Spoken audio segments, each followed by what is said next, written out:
ಇನ್ನು ದೆಹಲಿನಲ್ಲಿ ಏನು ನಡೀತಾ ಇದೆ? ಹೈಕಮಾಂಡ್ ಅಂಗಳದಲ್ಲಿ ಸಂಪುಟ ವಿಸ್ತರಣೆಯ ಕಸರತ್ತು ನಡೀತಾ ಇದೆ. CM ದೆಹಲಿಗೆ ಹೋಗಿದ್ದಾರೆ.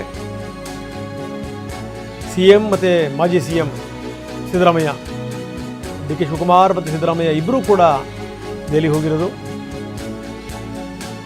HAL ಏರ್ಪೋರ್ಟ್ನಿಂದ ವಿಶೇಷ ವಿಮಾನದಲ್ಲಿ ಇಬ್ಬರು ನಾಯಕರು ಹೋಗಿದ್ದಾರೆ.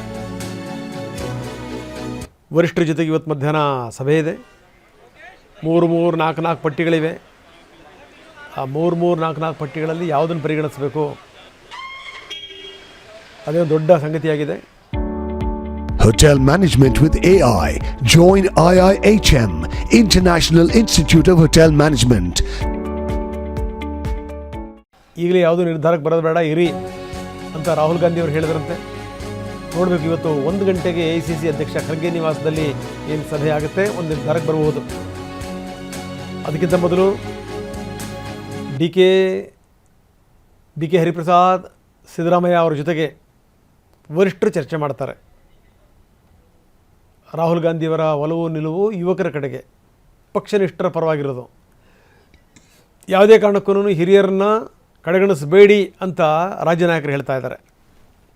ಹೀಗಾಗಿ ಕ್ಷಣದಿಂದ ಕ್ಷಣಕ್ಕೆ ಪಟ್ಟಿ ಬದಲಾಗ್ತಾ ಇದೆ. ಮುಂದೆ ಸ್ಥಳೀಯ ಸಂಸ್ಥೆಗಳ ಚುನಾವಣೆಗಳು ಕೂಡ ಬರ್ತವೆ. ಹೀಗಾಗಿ ರಾಜ್ಯ ನಾಯಕರು ಇನ್ನಷ್ಟು ಅಲರ್ಟ್ ಆಗಿದ್ದಾರೆ.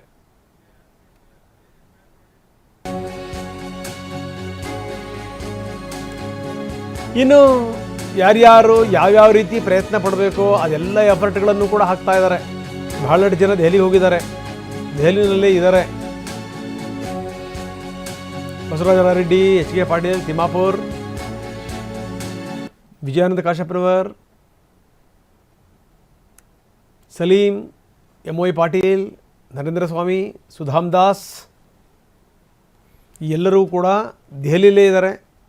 ಇನ್ನು ಸಚಿವಾಕಾಂಕ್ಷಿಗಳು ಯಾರ್ಯಾರು ಆ ಪಟ್ಟಿನೂ ಕೂಡ ನಾವು ತೋರಿಸ್ತಾ ಇದ್ದೀವಿ ಸ್ಕ್ರೀನ್ನ ಎಡಭಾಗದಲ್ಲಿ.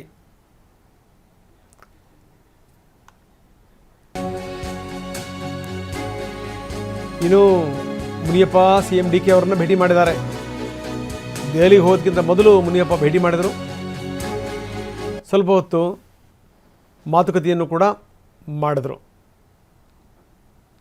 ಕಾರಲ್ಲೇ ಕೂತ್ಕೊಂಡು ಮಾತಾಡ್ಕೊಂಡು ಹೋದರು ಇಬ್ಬರು ನಾಯಕರು. ಇಷ್ಟೊಂದೆಲ್ಲ ಕಸರತ್ತುಗಳಾಗ್ತಿರುವಂಥ ಸಂದರ್ಭದಲ್ಲಿ ಇವರ ಭೇಟಿ.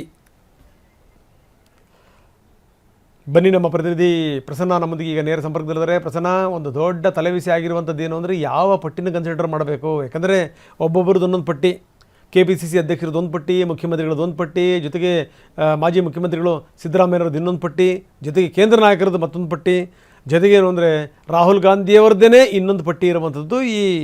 ಈ ಪಟ್ಟಿ ಒಂದು ಲೆಕ್ಕದಲ್ಲಿ ಹನುಮಂತನ ಬಾಲದ ಥರ ಉದ್ದ ಆಗ್ತಾ ಇದೆ. ಯಾರನ್ನು ತಗೋಬೇಕು, ಯಾರನ್ನು ಬಿಡಬೇಕು ಅನ್ನುವಂಥದ್ದೇ ಒಂದು ದೊಡ್ಡ ಸವಾಲು. ಏನಂತೀರಿ?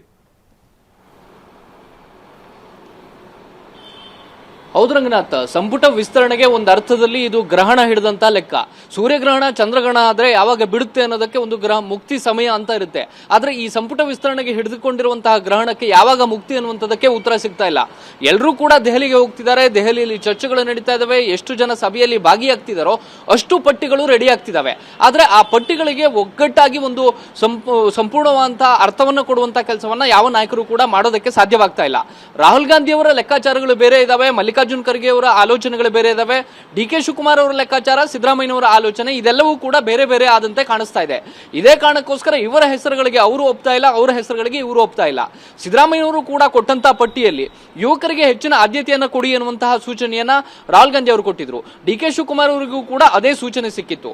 ಆದ್ರೆ ಹಿರಿಯರನ್ನ ಕಡೆಗಣಿಸಿ ನಾವು ಸಂಪುಟವನ್ನ ಮಾಡೋದಕ್ಕೆ ಸಾಧ್ಯವಿಲ್ಲ ಅನ್ನುವಂತ ಅಭಿಪ್ರಾಯವನ್ನ ಸಿದ್ದರಾಮಯ್ಯ, DK ಶಿವಕುಮಾರ್ ಹಾಗೂ BK ಹರಿಪ್ರಸಾದ್ ಮೂವರು ಕೂಡ ಹೊಂದಿದ್ದಾರೆ. 3 ಬಾರಿ, 4 ಬಾರಿ, 5 ಬಾರಿ ಗೆದ್ದಂತವರನ್ನ ಬಿಟ್ಟು ಸಂಪುಟವನ್ನ ರಚನೆ ಮಾಡಿದ್ದೆ ಆದ್ರೆ ಮುಂದೆ ಚುನಾವಣೆಯ ವರ್ಷ ಶುರುವಾಗುತ್ತೆ, ನಗರ ಸ್ಥಳೀಯ ಸಂಸ್ಥೆಗಳ ಚುನಾವಣೆ ಬರುತ್ತೆ. ಅದೆಲ್ಲವನ್ನು ಕೂಡ ನಾವು ಎದುರಿಸೋದು ಹೇಗೆ ಅನ್ನುವಂತ ಪ್ರಶ್ನೆ ರಾಜ್ಯ ನಾಯಕರ ಮುಂದ್ಗಡೆ ಇದೆ. ಆದ್ರೆ ರಾಹುಲ್ ಗಾಂಧಿ ಅವರಿಗೆ ಕಾಣಿಸ್ತಾ ಇರುವಂತದ್ದು, ಅವರು ಪಡೆದುಕೊಳ್ತಾ ಇರುವಂತಹ ವರದಿಗಳು ಕಾಕ್ರೋಚ್ ಜನತಾ ಪಾರ್ಟಿಯ ಲೆಕ್ಕದಲ್ಲಿ ಹೇಗೆ ಯುವಕರು ಯೋಚನೆಯನ್ನ ಮಾಡ್ತಿದ್ದಾರೆ. ಈ ಕಾರಣಕ್ಕೋಸ್ಕರ ನಾವು ಆ ರೀತಿಯ ಧಾಟಿಯಲ್ಲಿಯೇ ಹೋಗಬೇಕು ಅನ್ನುವಂಥದ್ದು ರಾಹುಲ್ ಗಾಂಧಿ ಅವರ ಆಲೋಚನೆ. ಇದೇ ಕಾರಣಕ್ಕೋಸ್ಕರ ಹೆಚ್ಚಿನ ಸ್ಥಾನವನ್ನ ಯುವಕರಿಗೆ ಕೊಡಿ ಅನ್ನುವಂತಹ ಅಭಿಪ್ರಾಯವನ್ನ ರಾಹುಲ್ ಗಾಂಧಿ ಅವರು ಹೊಂದಿದ್ದಾರೆ ಮತ್ತು ಅದಕ್ಕೊಂದು ಖಡಕ ಅಂತ ನಿರ್ದೇಶನವನ್ನು ಕೂಡ ಕೊಟ್ಟಿದ್ದಾರೆ. ಡಿ ಕೆ ಶಿವಕುಮಾರ್ ಆಗಲಿ ಸಿದ್ದರಾಮಯ್ಯನವರಾಗಲಿ ತಮ್ಮ ಜೊತೆಗೆ ಇರುವಂತವರು ಅಥವಾ ತಮ್ಮ ಜೊತೆ 16 ವರ್ಷಗಳಿಂದ ರಾಜಕಾರಣ ಮಾಡಿದವರಿಗೆ ಒಂದು ಸಚಿವ ಸ್ಥಾನವನ್ನ ಕೊಡಿಸಬೇಕು ಅಂತ ಹೇಳಿ ಅವರು ಓಡಾಡ್ತಾ ಇದ್ರೆ, ರಾಹುಲ್ ಗಾಂಧಿ ಅವರು ತಮ್ಮ ಪಡೆದುಕೊಂಡಂತ ವರದಿಯ ಆಧಾರದ ಮೇಲೆ ಬೇರೆ ಆಲೋಚನೆಗಳನ್ನ ಮಾಡ್ತಿದ್ದಾರೆ. ಹೀಗಾಗಿ ಒಂದು ಒಮ್ಮತದ ಅಭಿಪ್ರಾಯಕ್ಕೆ ಬರೋದಕ್ಕಂತೂ ಖಂಡಿತ ಸಾಧ್ಯ ಆಗಿರಲಿಲ್ಲ. ಇವತ್ತಾದ್ರೂ ಆ ಒಂದು ಒಮ್ಮತದ ನಿರ್ಣಯಕ್ಕೆ ಬರೋದಕ್ಕೆ ಸಾಧ್ಯ ಆಗುತ್ತಾ ಅನ್ನುವಂಥದ್ದು ಪ್ರಶ್ನೆಯಾಗಿ ಉಳ್ಕೊಂಡಿದೆ. ಹೇಳಿ ಕೇಳಿ ಇವತ್ತು AICC ಅಧ್ಯಕ್ಷ ಮಲ್ಲಿಕಾರ್ಜುನ್ ಖರ್ಗೆ ಅವರ ಜನ್ಮದಿನ ಇದೆ. ಸಂಸತ್ನಲ್ಲೂ ಕೂಡ ಅಧಿವೇಶನಗಳು ನಡೀತಾ ಇದಾವೆ. ಬೇರೆ ಬೇರೆ ಇಶ್ಯೂಗಳನ್ನ ಇಟ್ಕೊಂಡು ವಿರೋಧ ಪಕ್ಷ ಕಾಂಗ್ರೆಸ್ ಕೇಂದ್ರ ಸರ್ಕಾರದ ವಿರುದ್ಧ ಹರಿಯಾಯುವುದಕ್ಕೆ ಹೊರಟಿದೆ. ಇಂತಹ ಸಂದರ್ಭದಲ್ಲಿ ಕರ್ನಾಟಕದ ವಿಚಾರದಲ್ಲಿ ಒಂದು ಒಮ್ಮತದ ನಿರ್ಣಯಕ್ಕೆ ಬರೋದಕ್ಕೆ ಸಾಧ್ಯನಾ? ಇದು ನಿಜಕ್ಕೂ ಕೂಡ ಪ್ರಶ್ನೆಯಾಗಿ ಕಾಡ್ತಾ ಇದೆ ರಂಗನಾಥ. ಎಸ್, ಧನ್ಯವಾದ ತಮ್ಮೆಲ್ಲ ಮಾಹಿತಿಗೆ.